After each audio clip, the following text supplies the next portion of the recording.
Defence ministry पर चर्चा के दरमियान जो हमने भाषण दिया है वही भाषण है ये। संजोग ऐसा है कि आज जब डिफेंस मिनिस्ट्री पर चर्चा हो रही थी, ठीक इसके 50 बरस पहले 1962 में चीन ने भारत पर हमला किया था और क्या दुर्गति हुई थी भारत की, ये सबको पता है। भारतीय जनता पार्टी मुख्य विपक्षी दल थी, वहाँ एनडीए में हम भी थे। उन्हीं को बहस की शुरुआत करनी थी। भाजपा की ओर से, मुख्य विपक्षी दल की ओर से बलबीर पुंज जी ने बहस की शुरुआत की थी। हमको उम्मीद थी कि जो 1962 की लड़ाई थी भारत और चीन के बीच, उसका वो जिक्र करेंगे, लेकिन मैंने उनके पूरे भाषण के दरमियान जो है वो उनका निशाना जो है पाकिस्तान पर ही रहा। और पाकिस्तान पर कोई इस तरह से चर्चा करता है तो मेरे जैसे आदमी के मन में लगता है कि ये आदमी थोड़ा भीरू है, थोड़ा कमज़ोर है, क्योंकि पाकिस्तान का हिंदुस्तान के साथ मुकाबला क्या है। बात तो चीन की होनी चाहिए थी, जिसको वो बिल्कुल अलग हो गए। उसमें जो हमने कहा है उसको आप सुनिए। नाउ श्री शिवानंद तिवारी।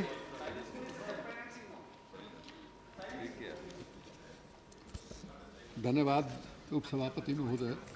और आज हमको खुशी हो रही है कि आज आप उदारता के साथ, मैंने समय के बारे में उदारता के साथ बहुत लिबरल होकर के आज मैं उम्मीद करूंगा कि उसी तरह की उदारता आप मेरे साथ भी दिखाएंगे, क्योंकि मेरा समय महज 8 मिनट का है। उपसभापति महोदय, जब मुख्य विपक्षी दल की ओर से बलबीर पुंज साहब ने बहस की शुरुआत की तो मैं उम्मीद कर रहा था कि कम से कम वो इस बात की चर्चा करेंगे कि 1962 के युद्ध का ये 50वां साल है। 50 बरस पहले 1962 में चीन के साथ हमारा युद्ध हुआ था और उसमें क्या गति हमारे देश की हुई थी, इसकी भी चर्चा कम से कम नेता जो मुख्य विपक्षी दल है उसकी ओर से बहस के शुरुआत में होनी चाहिए थी, जो नहीं हुई। उन्होंने ज़्यादातर समय पाकिस्तान पर ही लगाया। अब हमको बड़ा आश्चर्य लगता है, पाकिस्तान के बारे में कोई चर्चा करता है तो पाकिस्तान में तो खुद ही आग लगी हुई है। अभी तक वहाँ जिस आतंकवाद का जिक्र हम लोग कर रहे हैं, 35 से 40 हज़ार आदमी उस आतंकवाद में मारे जा चुके हैं।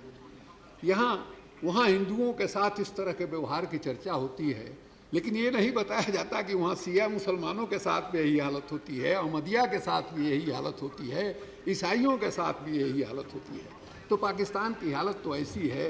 अब उसके बारे में कोई ये बताने की कोशिश करता है कि हिंदुस्तान को उससे खतरा है, तो मुझको लगता है कि वो कमज़ोर आदमी है। असली तो हम लोगों को चर्चा करनी चाहिए कि चीन के साथ जो हमारी लड़ाई हुई थी, उस लड़ाई के बाद संसद ने एक संकल्प पास किया था कि हम अपनी एक एक इंच जमीन जो है चीन से वापस लेंगे। ये संकल्प पार्लियामेंट में पास हुआ था और हमको याद है अखबारों में वो खबर छपी थी। आज क्या हालत है इसके बारे में मैंने डिफेंस मिनिस्टर साहब क्या है, प्रधानमंत्री जी को बताना चाहिए।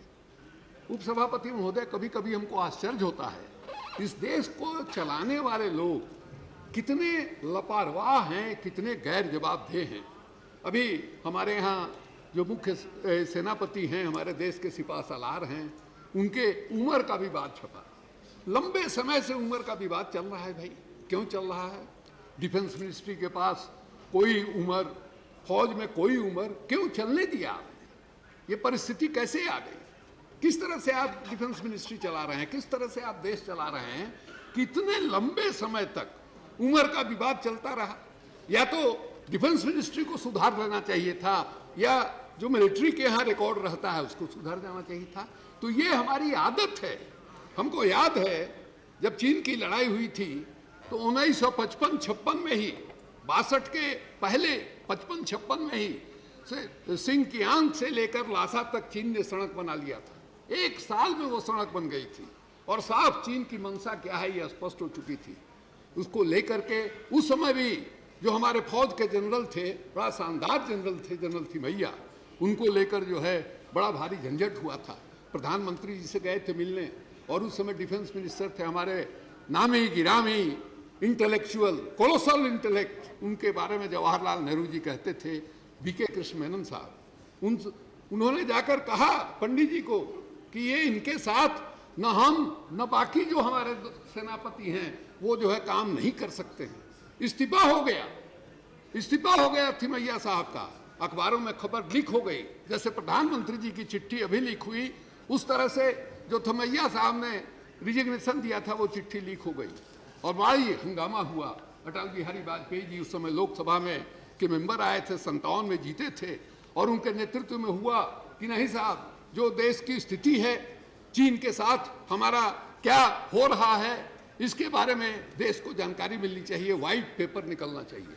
और व्हाइट पेपर निकला और उस व्हाइट पेपर से बहुत सारे माननीय सदस्य जो थे संसद के, उनको असली बात की, सही बात की जानकारी लगी कि क्या हालत है, किस तरह से चीन के साथ विवाद चल रहा है। और ये विवाद जो है इसका लक्षण शुरुआत हो गया था 1950 में ही, जब चीन ने तिब्बत पर कब्जा किया था।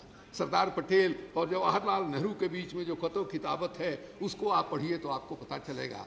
लेकिन उस समय चीन के को लेकर के जो वकालत हो रही थी, मैंने पंडित जी ने कहा कि ये सपने में भी नहीं सोचा जा सकता है कि चीन हम पर हमला करेगा। पटेल कह रहे थे कि हम भरोसा नहीं कर सकते हैं चीन पर, और हम लोगों ने यूनाइटेड नेशन में चीन को मेंबर बनाने के लिए, बल्कि कुछ लोग ये कह रहे थे कि सिक्योरिटी काउंसिल का मेंबरशिप हमको मिल रहा था और हमने उसको चीन को दे दिया। लड़ाई बड़ी जबरदस्त हुई थी उस समय। और उस समय पंडित गोविंद वल्लभ पंत जो दिल्ली में मिनिस्टर थे, उन्होंने भी के कृष्ण मेनन के बारे में कहा कि आप इनको मंत्रिमंडल से अगर नहीं बाहर कर रहे हैं, बाकी सब लोग कह रहे थे कि मंत्रिमंडल से बाहर कीजिए, गोविंद वल्लभ पंत ने कहा कि अगर मंत्रिमंडल से बाहर नहीं कर सकते हैं तो कम से कम डिफेंस मिनिस्ट्री से इनको हटा दीजिए। नहीं हटाया गया। थिमैया साहब जब जाकर बीके कृष्ण मेनन साहब को बता रहे थे कि हमारे पास 303 का राइफल है जो सेकेंड वर्ल्ड वॉर में चलता था, बेल्जियम का ऑटोमेटिक राइफल हमको लेना चाहिए, क्या जवाब दे रहे थे उस समय के डिफेंस मिनिस्टर? कह रहे थे कि ये नाटो का औजार जो है हमारे देश में नहीं आएगा। ये नाटो का औजार, ये अमेरिका के नेतृत्व में जो नाटो बना है उसका औजार जो है हमारे देश में नहीं आएगा। इस तरह से हमारे देश में जो लापरवाही होती रही है उसके बारे में क्या कहा जाए। 1962 में जो कुछ हुआ, हमको याद है, हमारी उम्र उस समय 18-19 बरस की थी और हमारे घर में पहली दफ़ा रेडियो जो है 1962 के युद्ध के दरमियान आया था। राष्ट्र को संबोधित किया था पंडित जवाहरलाल नेहरू ने और हमने खुद उस भाषण को सुना है।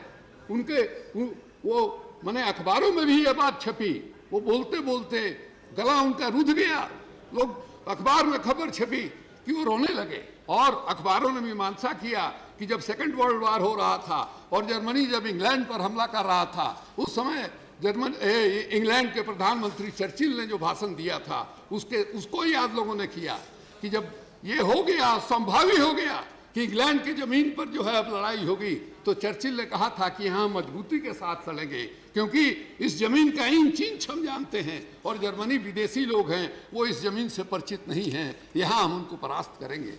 तो ये हालत हमारे देश में रहा है, जिस ढंग से देश की सुरक्षा के साथ खिलवाड़ हम लोगों ने किया है और आज भी हम कर रहे हैं। हम कहेंगे कि हमको कोई भी योजना चीन को सामने रखकर बनानी चाहिए। चीन को सिर्फ हमारे सामरिक शक्ति से ही नहीं देखिए, हम देख रहे थे कि चीन की और हमारे बीच में क्या स्थिति है। बाकी चीज़ों को छोड़ दीजिए कि उसके पास कितने हवाई जहाज हैं, उसके पास कितने सबमरीन हैं, उसके पास कितने टैंक हैं, इन चीज़ों को छोड़ दीजिए। आज हमारे देश में 1 हेक्टेयर जमीन में हम लोग लगभग 3-3.5 टन जो है अनाज पैदा करते हैं।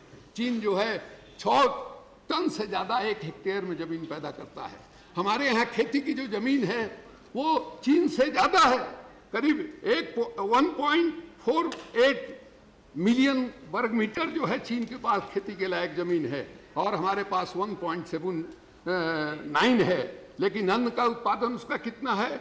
408 मिलियन टन प्रति वर्ष वो उत्पादन करता है और हम कितना करते हैं? 210 मिलियन टन प्रति वर्ष। उसके यहाँ लोहा का उत्पादन जो है 280 मिलियन टन प्रति वर्ष होता है और हम कितना करते हैं? 45 टन प्रति वर्ष। सीमेंट 650 मिलियन टन प्रति वर्ष चीन उत्पादन करता है, इंडिया करता है 150 मिलियन टन। कोयला उत्पादन करता है करीब 1300 मिलियन टन प्रतिवर्ष करता है, हम करते हैं 300 मिलियन टन। बिजली में वही हाल, एक एक चीज में। हम देख रहे थे अमर्त्य सेन साहब का एक आर्टिकल जिसमें उन्होंने चीन के साथ हमारे देश की तुलना की है। ह्यूमन डेवलपमेंट इंडेक्स में भी आप देखिएगा, उसके यहाँ बच्चों के मरने की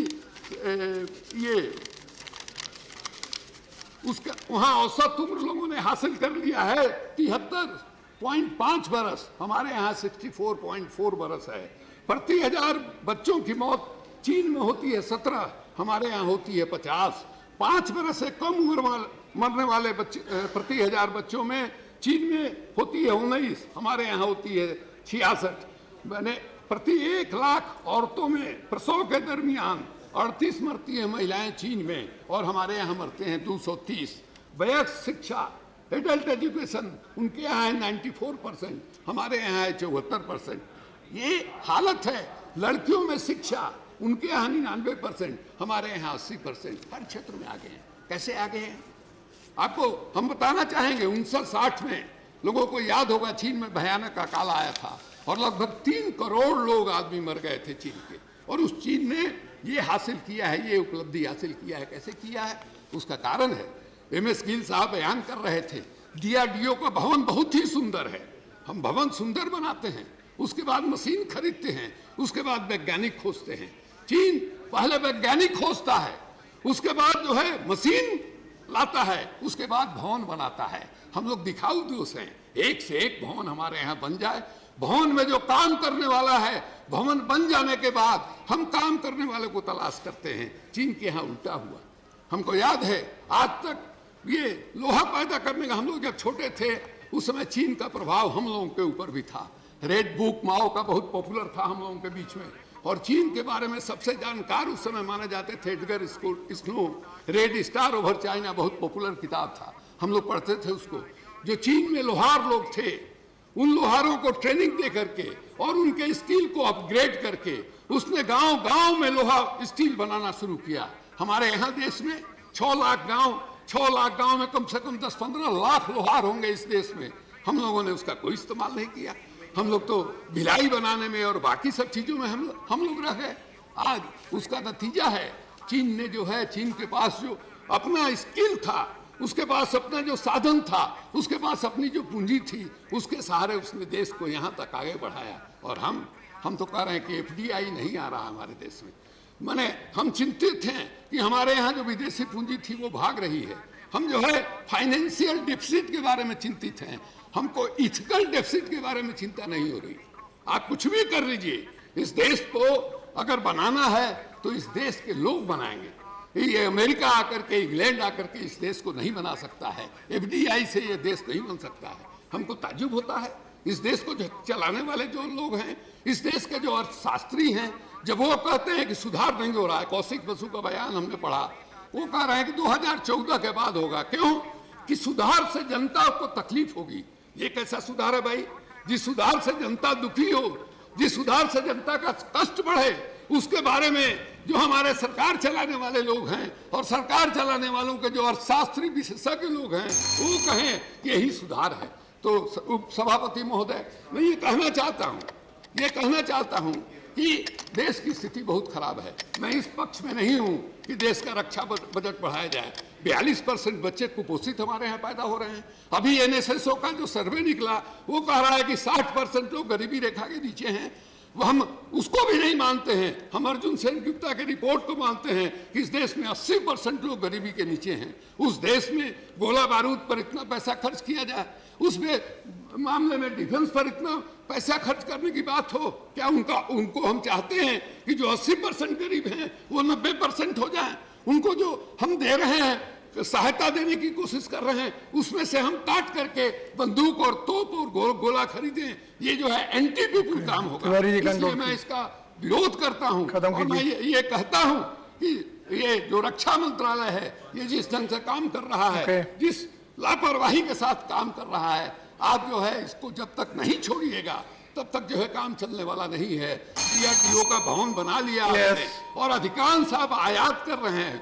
आपसे खराब भवन होगा। हमको लगता है कि चीन का DRDO जो होगा उसका भवन जो है आपसे खराब होगा, लेकिन उसका उत्पाद जो है आपसे कहीं ज्यादा आगे है। वो इसलिए कि आपका अप्रोच जो है वो गलत है। इस अप्रोच को जब तक आप नहीं बदलेंगे तब तक जो है आप देश की सुरक्षा की गारंटी देश के लोगों को नहीं दे सकते हैं। और जो नेशन स्टेट अपने देश की सुरक्षा की गारंटी नहीं दे सकता है उसको देश नहीं माना जा सकता है, और उसके शासकों को राज करने का अधिकार जो है नहीं माना जा सकता है। इसी के साथ मैं अपनी बात समाप्त करता हूँ। बहुत बहुत धन्यवाद। धन्यवाद तिवारी जी।